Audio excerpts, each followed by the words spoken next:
নমস্কাৰ, মই পৰৱৰ্তী কৰোঁ আৰু স্বাগতম জনাইছোঁ আপোনাৰ মোৰ অৰ্থাৎ আমাৰ চেনেললৈ নামজাৰ নিশাৰ কথা কমল। আশা কৰোঁ আপোনালোকৰ দিনটো খুবেই সুন্দৰভাৱে অতিবাহিত হ'ল। হাজংসকল উত্তৰ পূব ভাৰতৰ অনুসূচিত জনজাতি। মূলতঃ অসম, মেঘালয় আৰু অৰুণাচল প্ৰদেশত বাস কৰে। পৰম্পৰাগতভাৱে তেওঁলোক কৃষিজীৱী, হাল বোৱা, ধান খেতি আদি খেতিৰ কামত পাকৈত হয়। হাজং নামটো গাৰো ভাষাৰ পৰাই উৎপত্তি হোৱা বুলি বিশ্বাস কৰা হয়। এটা ব্যাখ্যা হ'ল হা মানে ভূমি আৰু জং মানে পোক পৰুৱা।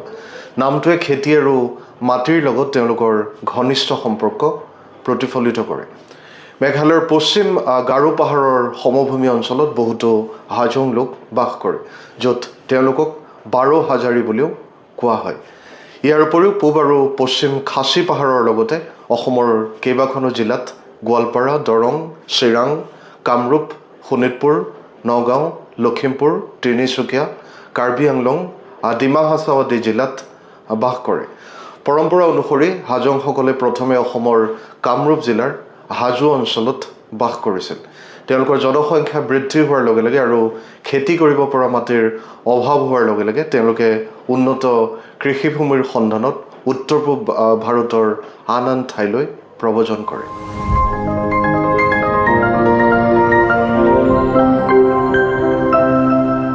হাজং ঘৰবোৰ বা গাঁওবোৰ সাধাৰণতে ধাননি পথাৰৰ কাষৰ ওখ মাটিত নিৰ্মাণ কৰা হয়। পৰম্পৰাগত ঘৰবোৰ বাঁহ, কাঠ, বোকা, খেৰৰ পৰা তৈয়াৰ কৰা হয় যদিও বৰ্তমান আধুনিক সামগ্ৰীৰ ব্যৱহাৰ ক্ৰমান্বয়ে বৃদ্ধি পাইছে। সাধাৰণ হাজং ঘৰ এটা কেন্দ্ৰীয় চোতালৰ চাৰিওফালে ৪-৫টা পৃথক গঠনেৰে গঠিত। এই চোতালখনত ধৰ্মীয় অনুষ্ঠান আৰু শস্য চপোৱাৰ পিছত শস্য শুকোৱা কামত ব্যৱহাৰ কৰা হয়। সাধাৰণতে মূল ঘৰৰ পৰা পৃথকে নিৰ্মাণ কৰা হয় পাকঘৰ। হাজং ঘৰৰ প্ৰধান প্ৰকাৰসমূহ হ'ল ভাতঘৰ বা মাইজা ঘৰ, অৰ্থাৎ মূল বসবাস, খোৱা আৰু শুই থকা ঘৰ। ইয়াৰ উপৰিও কাছৰী ঘৰ, অতিথিশালা বা ছাত্ৰাবাস। তাৰোপৰি আছে খোপৰা ঘৰ বা জোৱা ঘৰ, বিবাহিত পুত্ৰ বা কন্যাৰ বাবে শোৱা কোঠা। আৰু আছে অখিলী ঘৰ, অৰ্থাৎ পাকঘৰ। তাৰোপৰি চাংঘৰ, শস্য সংৰক্ষণৰ বাবে ভঁৰাল। আৰু আছে গুলিঘৰ, গৰু ম'হৰ ঘৰ বা যাক আমি সাধাৰণতে গোহালি বুলি কওঁ।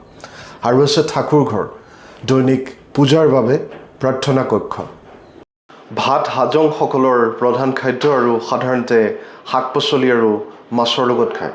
যদিও তেওঁলোকে গাহৰিৰ মাংস বা কুকুৰাৰ মাংস নাখায়, তথাপিও ছাগলীৰ মাংস আৰু পাৰ চৰাই প্ৰিয় হয়। মাজে মাজে ঘৰতে বনোৱা চাউলৰ মদ উপভোগ কৰে যদিও ধৰ্মীয় অনুষ্ঠানত ব্যৱহাৰ কৰা নহয়। উৎসৱ আৰু বিশেষ অনুষ্ঠানৰ সময়ত চাউলৰ পিঠা প্ৰস্তুত কৰে। কাছৰ মাংস তেওঁলোকৰ পৰম্পৰাগত সুস্বাদু খাদ্য। কিছুমান জনপ্ৰিয় হাজং খাদ্যৰ ভিতৰত আছে ডিংপুৰা, অৰ্থাৎ বাঁহৰ ভিতৰত সিজোৱা মিঠা ভাত।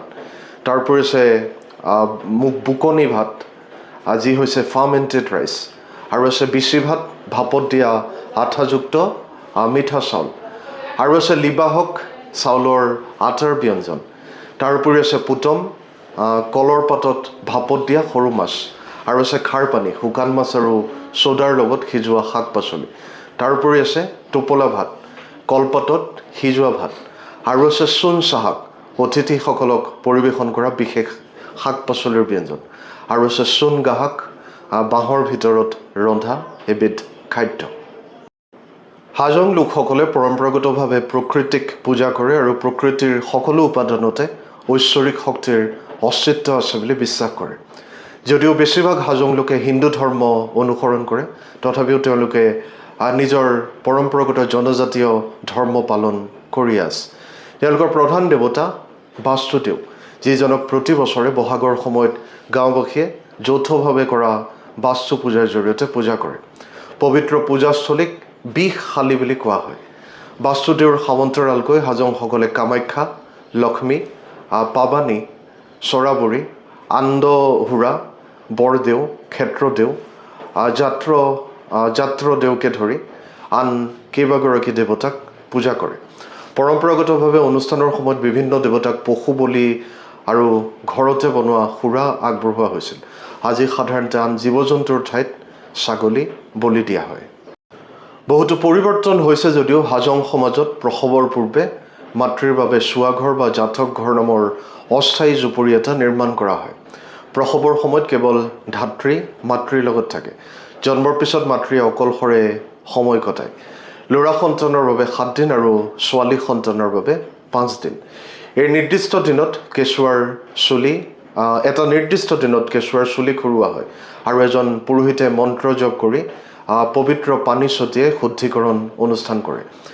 এমাহৰ পিছত দ্বিতীয়বাৰৰ বাবে শুদ্ধিকৰণ কৰা হয়, যেতিয়া কেঁচুৱাৰ চুলি পুনৰ খুৰোৱা হয়। মাহেকীয়া শুদ্ধিকৰণৰ পিছত মাতৃয়ে ঘৰুৱা কাম কাজ পুনৰ আৰম্ভ কৰে আৰু পৰিয়ালে আত্মীয় স্বজন আৰু বয়োজ্যেষ্ঠসকলৰ পৰা আশীৰ্বাদ ল'বলৈ ভোজৰ আয়োজন কৰে। এই অনুষ্ঠান সম্পূৰ্ণ নোহোৱালৈকে পিতৃ মাতৃয়ে ধৰ্মীয় বা শুভ অনুষ্ঠানত অংশগ্ৰহণ নকৰে, কিয়নো তেওঁলোকৰ অনুসৰি ই শিশুৰ বাবে দুৰ্ভাগ্য কঢ়িয়াই আনিব পাৰে।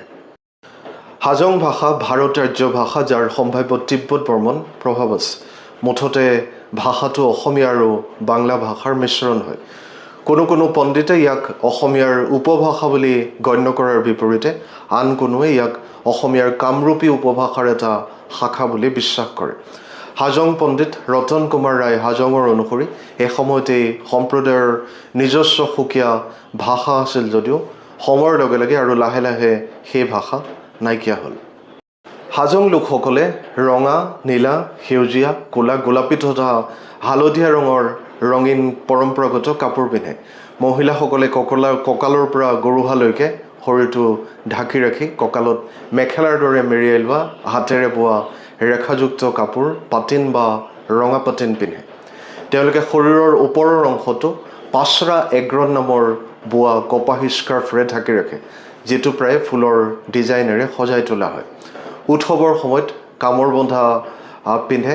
পুৰুষে নিংটি নামৰ হাতেৰে বোৱা কাপোৰ পিন্ধে, যি গামোচাতকৈ ডাঙৰ হয়। শীতকালত তেওঁলোকে গৰম ৰাখিবলৈ স্কাৰ্ফ আৰু কাম্পেছ নামৰ পৰম্পৰাগত মাফলাৰ ব্যৱহাৰ কৰে। এই পৰম্পৰাগত সাজ পোছাক হাজং মহিলাসকলে বানা নামেৰে জনাজাত হাতৰ তাঁতশালত বয়।